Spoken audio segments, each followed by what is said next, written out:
Thank you, Mr. Chairman. You know, I'm always amazed by this country. In the 18th century, we revolutionized agriculture and created the cotton gin. In the 19th century, we harnessed electricity. The 20th, we soared the skies and created nuclear and split the atom. And now we've got AI, which is such a tremendous opportunity, I think, for this country. And but it's also disruptive and powerful and far-reaching than anything we've ever seen before. But it's not just another tool. It's kind of an infrastructure capable of reshaping our industries, the way that we operate, accelerating scientific discovery, as Ms. Kack talked about, transforming national security and redefining the global economy. And once again, I think we stand at the forefront. I think it was mentioned earlier that we have a competitive edge now, but it's not guaranteed that we would have that competitive edge in the future. And so it's incumbent upon us in this committee and this Congress to understand that framework and to make sure that we maintain and enhance that competitive edge. Mr. Heather, the EU, we've heard a lot today about the EU, and I think as was mentioned by Mr. Thier, about the Brussels effect. What do you think? In your opinion, where do you think that they went wrong in their regulations specifically, and what lessons can we learn from their mistakes so that we don't repeat them here? So as I said in my testimony, I think Europe prides itself in its kind of rush to regulate and wants to be the first to market to regulate. And I think they use that kind of as a soft power and try to go around to the rest of the world and get them to emulate it. And I think one of the things that they don't do a very good job is, one, sitting back and evaluating how their existing laws are working and functioning and identifying where the gaps are in those laws and where they might need to fill in those gaps with regulation. And so they didn't do that in their process to create the EU AI Act. The other thing they did was, because of this precautionary principle, which is kind of a philosophy they have to get out ahead and prevent any future harms, even as they may not even be real, they may only be theoretical. They decide that they want to classify lots of AI applications as being high risk.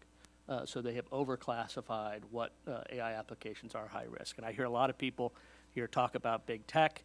When I listen to Mr. Bargava speak about what AI could do for nurses to make their jobs easier, when I hear about how it can improve accounting functions, when I hear about what it can do to make call centers work easier for consumers, none of that is big tech. Those are going to be companies who are going to be deploying AI technologies that are being built not by big tech companies, but by medium-sized companies and small-sized companies. So there's a lot of focus here on big tech, and big tech is certainly a key piece to the ecosystem here. They're obviously critical on the infrastructure side of the work that supports AI development, but the actual deployment of AI algorithms that are going to be used, they're going to be used by businesses doing B2B work, not just B2C work. And the idea that we are going to kind of put this EU model in place in Europe is going to really hold Europe back from being competitive around the world. Do you think that we are at risk of creating a permission culture, if you will, where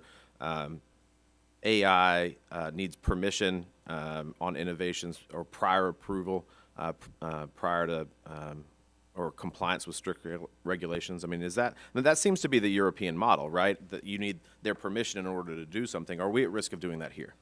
I don't know that we're at risk of doing that here yet, but that certainly is the path in which we see the states walking down.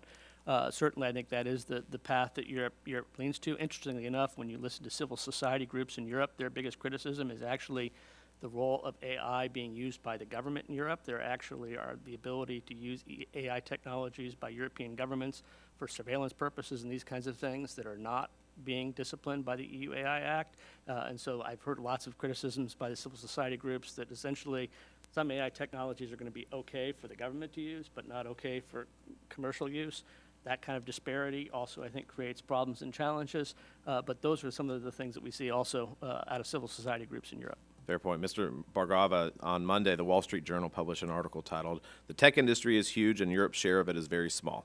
And it concludes that, quote, "A big reason why Europe is now behind can be summed up as a lack of speed. Entrepreneurs like you and companies that you invest in are slowed down by the maze of regulations in Europe and even some states. And according to a survey cited in the same article, European businesses spend 40% of their IT budgets on complying with regulations, which is astronomical to me. In your view, what would happen if the U.S. adopted that same approach, or states adopted that same approach that they've got in Europe? Yeah, I'll take just the 3 seconds here, but the models are changing every 3 to 6 months. So this is an industry where you can't afford to fall behind. If you fall behind even a matter of months, you're behind in a pretty large way from a technology perspective. And so that's something I hope the committee takes into account. Thank you for that, Mr. Chairman. I yield back.